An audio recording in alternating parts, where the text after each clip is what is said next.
प्यारे बच्चों, आज हम आपकी हिंदी की कक्षा 2 की पाठ्य पुस्तक को शुरू करने जा रहे हैं। और आज जब हम आपकी इस पाठ्य पुस्तक पर बात कर रहे हैं तो शुरू हम किसी पाठ से नहीं करेंगे। हम कुछ चित्र आपके सामने लेकर आए हैं, एक आपकी पुस्तक में आप देख पा रहे होंगे, और इस चित्र पर हम आपसे कुछ बात करेंगे। चित्र में क्या दिख रहा है, क्या हो रहा है, कौन कौन है चित्र में, वो क्या कर रहे हैं, इस तरह के सवाल। तो आप ये सवाल स्वयं अपने आप से भी पूछ सकते हैं, खुद भी कर सकते हैं। आप अपने अध्यापक के साथ मिलकर भी ये काम कर सकते हैं, अपने माता पिता या अपने दोस्तों के साथ मिलकर भी ये काम कर सकते हैं। तो आइए, आज के लिए आप मुझे अपना दोस्त मान लीजिए और मैं आपके साथ बात करता हूँ, ठीक है। तो पहले मैं बताता हूँ मुझे यहाँ क्या क्या दिख रहा है और आपको क्या क्या दिख रहा है। आप भी वीडियो के चलते चलते साथ में बताते जाएं, और हो सके तो कमेंट बॉक्स में भी लिखकर मुझे ज़रूर बताएं।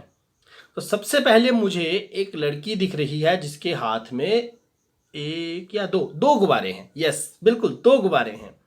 इसके बाद मुझे एक अंकल जी दिख रहे हैं जो नाव चलाते हैं, और उनके साथ नाव में एक लड़का भी है। आपको भी दिख रहा होगा, है ना। आपको शायद पेड़ पर बैठा ये पक्षी जो कि अपने घोंसले में बैठा है ये दिख गया होगा। किसी बच्चे को ये कुत्ता दिख गया होगा, और हो सकता है किसी बच्चे ने रस्सी कूदते हुए इन 3 बच्चों को देख लिया हो। मुझे तो यहाँ दिख रहा है कि पापा जो हैं वो कुछ बना रहे हैं, शायद चाय बना रहे हैं या पानी गर्म कर रहे हैं। लेकिन चाय के कप नीचे पड़े हैं तो लगता है चाय ही बना रहे हैं। और माँ जो है वो बेटे को फल दे रही हैं, और बच्चा पतंग तो लाया है उड़ाने के लिए, लेकिन पहले वो पेड़ पर झूला बांध रहा है। इसके अतिरिक्त आपको और भी तो कुछ चित्र में दिख रहा होगा, दिख रहा है ना। बहुत बढ़िया, उस पर बात करें। अब हम आगे बढ़ेंगे सीधा आपके पहले पाठ की तरफ। तो चित्र पर चर्चा तो हो गई, लेकिन मैं आपको बता दूं ये चर्चा यहीं खत्म नहीं होगी। बीच बीच में आपको आपकी इस प्यारी सी पुस्तक में बहुत से चित्र दिखते रहेंगे, और पाठों के बीच में भी आपको बड़े प्यारे प्यारे चित्र, जैसे ये पाठ है नीमा की दादी। तो आपको शुरू में ही 2 चित्र दिख रहे हैं, एक नीमा का है और एक उसकी दादी का। तो बच्चों, दादी तो आपके भी होंगे, मेरे भी हैं। तो हम सब अपनी दादी से बहुत प्यार करते हैं ना। और अब हम पढ़ेंगे कि नीमा अपनी दादी से कितना प्यार करती है, और क्या दादी भी नीमा से प्यार करती हैं। ये सब हम इस पाठ में पढ़ेंगे। तो आइए शुरू करते हैं इस पाठ को पढ़ना। तो नीमा दोपहर में 2 बजे स्कूल से लौटती है। इस समय पर घर पर सिर्फ दादी होते हैं। कौन होते हैं? दादी। क्यों होते हैं दादी? क्योंकि वो कहीं आते जाते नहीं हैं, और बाकी सब मम्मी पापा काम पर जाते होंगे, है ना। और इस बेटी का जो स्कूल है नीमा का, वो 2 बजे छूटता है, 2 बजे बंद होता है, क्योंकि गर्मियों का स्कूल है तो 2 बजे बंद हो जाता है। अब कभी कभार दादी बैठे बैठे सब्जी काट रही होती हैं, जैसा कि आप देख सकते हैं, और कभी उनके घुटनों में दर्द होने की वजह से वो घुटनों में तेल मल रही होती है, ठीक है।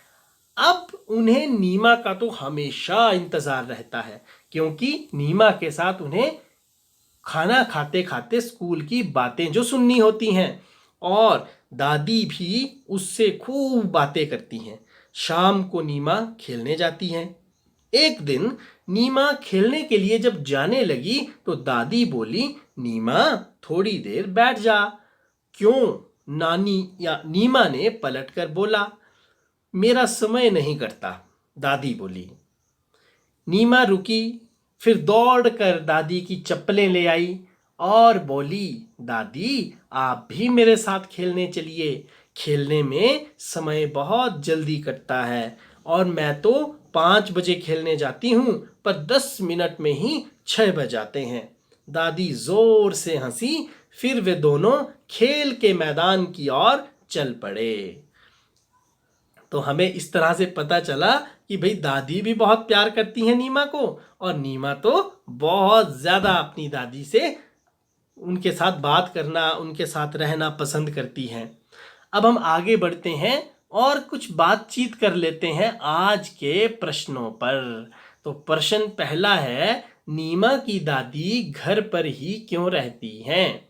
इसलिए क्योंकि नीमा की जो दादी हैं उनके घुटनों में दर्द रहता है, इसलिए वो अंदर बाहर ज़्यादा नहीं जाती। अब मैदान में जाकर दादी ने क्या किया होगा? तो भैया मैदान में जाकर दादी खेल तो पाएंगे नहीं, तो दादी ने एक जगह बैठकर नीमा को खेलते हुए देखा होगा, जिससे उनका समय कट गया। आगे है, नीमा कहती है मैं 5 बजे खेलने जाती हूँ, पर 10 मिनट में ही 6 बज जाते हैं। क्या आपके साथ भी ऐसा होता है?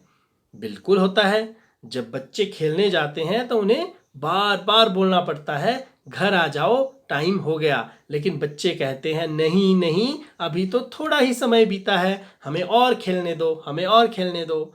तो क्या आप स्कूल से घर जाकर अपना समय कैसे बिताते हैं, ये हमें बताना चाहोगे? आप हो सकता है पढ़ाई करते हो सकता है खाना खाते हो, खेलते हो, टीवी देखते हो, दादा दादी के साथ बात करते हो, माता पिता का घर के काम में हाथ बटाते हो, कुछ भी कर सकते हैं आप। और जो भी आप करते हो बस वही आपको लिखना है। अब नीचे दिए गए जो प्रश्न हैं उनके उत्तर आपको लिखने हैं। तो सबसे पहले तो है कि इस कहानी में कौन कौन है? 2 लोग हैं, एक नीमा और एक उसकी दादी। फिर नीमा जो है वो स्कूल की बातें अपनी दादी को बताती है। आप भी तो किसी को बताते होंगे, कौन है वो? तो आप लिखेंगे, मैं अपने स्कूल की बातें पापा को या मम्मी को या जिसको भी आप बताते हैं उनका नाम लिखना है। अब इस कहानी में नीमा और दादी हैं, है ना? तो न से नीमा, द से दादी। इसी तरह से न वाले कुछ शब्द बनाइए, जैसे न से नमक, न से नलका और न से नखरा, या न से और भी बहुत कुछ बन सकता है जो कि आप बना सकते हैं। इसी तरह से द से दवात, द से क्या बन सकता है? सोचिए सोचिए। द से दुकान और द से ही देखना। इसी तरह से अब हम आगे बढ़ेंगे और यहाँ शब्दों का एक खेल छिपा है जिसको हम खेलेंगे। अब यहाँ पर आप देख सकते हैं, यहाँ कुछ चित्र बने हैं। अब ये जो चित्र बने हैं इनको हमें इस डब्बे में लिखे गए अक्षरों और मात्राओं की सहायता से पूरा करना है। जैसे अगर ताला लिखना है तो पहले त, फिर उसके बाद आ की मात्रा, और फिर उसके बाद हमारा ये ल, और फिर उसके बाद यही वाली आ की मात्रा। अब अगर हम और शब्द देखें तो यहाँ पर चरखा भी है। तो चरखे के लिए सबसे पहले तो हमें यहाँ पर क्या लिखना पड़ेगा? च। फिर क्या लिखना पड़ेगा? र। तो र कहाँ पर है?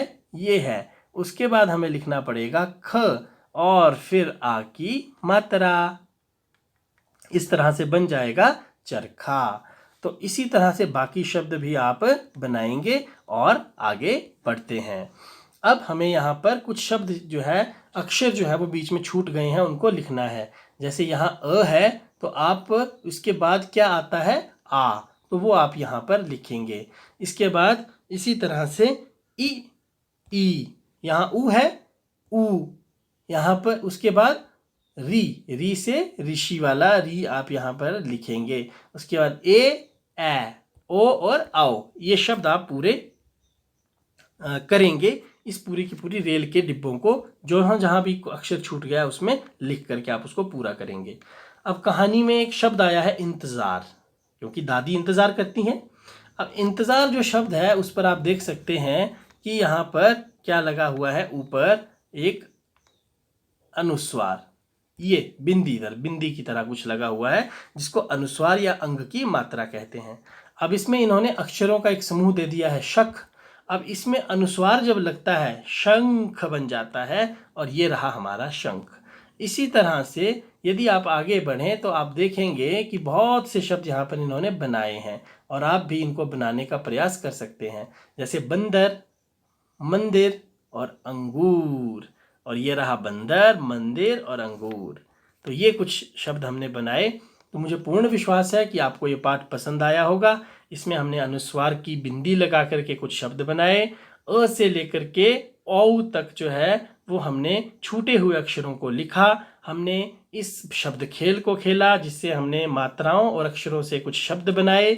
उसके बाद हमने न और द वाले शब्द ढूंढे और यहाँ पर लिखे, उनकी सूची बनाई। पाठों पर आधारित कुछ प्रश्न खाली स्थान भरे, प्रश्नों पर कुछ बातचीत की और नीमा और उसकी दादी से जुड़ा ये प्यारा सा पाठ हमने पढ़ा और हमने जाना कि कैसे नीमा अपनी दादी को उनका समय न कटने पर अपने साथ खेल के मैदान ले जाती हैं, ताकि उनका समय आसानी से और सरलता से कट सके। बच्चों, मुझे पूर्ण विश्वास है कि आपको ये पाठ पसंद आया होगा। आपके साथ अब हम अगली वीडियो में अगले पाठ के साथ मिलेंगे। तब तक के लिए नमस्कार, धन्यवाद, जय हिंद।